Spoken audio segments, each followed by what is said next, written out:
বিষয়, আমি আমার বাচ্চা তখন ছোট, একদিন একটা ফার্মের মুরগি কিনেছিলাম বাচ্চাকে খাওয়ানোর জন্য, আজ থেকে 20 বছর আগে। সম্প্রতি দেশের শিক্ষক মণ্ডলীতে আলোচনার কেন্দ্রে থাকা শিক্ষিকা শাহিনুর আক্তার শ্যামলীর ব্যক্তিগত ও পারিবারিক জীবন নিয়ে নতুন তথ্য উঠে এসেছে। শিক্ষকরা দেশে মুরগি খেতে পারেন না, এই বিতর্কিত মন্তব্যের পর জানা গেছে তার হাজীগঞ্জ বাজারের ডিগ্রি কলেজ রোডে 5 তলা নিজস্ব ভবন রয়েছে। তাই আমি কিন্তু একটা প্রাইমারি স্কুলের টিচার হয়ে একটা দেশি মুরগি কিনে খেতে আমি আজও পারিনি। আমি এই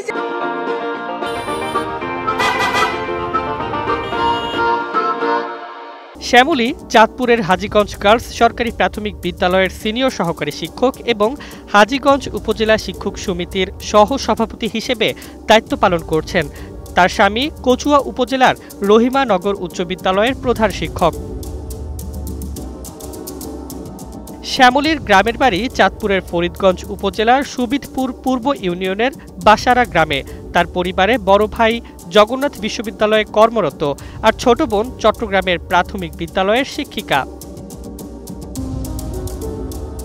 আঞ্চলিকভাবে শ্যামলীর রয়েছে একতলা পাকা বাড়ি এবং শ্বশুরবাড়ি কুমিল্লার বড়ুয়ায় 2 তলা ভবন, তবে হাজীগঞ্জে রয়েছে 5 তলা ভবন যা তার নামে। শিক্ষক সমাজে দীর্ঘদিন সক্রিয় এই নেত্রীর দাবি, দেশি মুরগি খেতে না পারা মন্তব্যটি ব্যক্তিগত নয়, বরং শিক্ষকদের সাংস্কৃতিক দুঃখ যন্ত্রণার প্রতিফলন।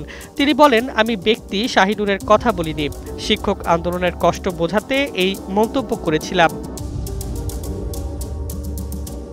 শ্যামলী বর্তমানে দেশের বিভিন্ন আন্দোলনে বলিষ্ঠ নেতৃত্ব প্রদানে সুপরিচিত। তার এই বিতর্কিত মন্তব্য ও ব্যক্তিগত জীবন নিয়ে সামাজিক যোগাযোগ মাধ্যমে বিতর্ক এখন থামছে না।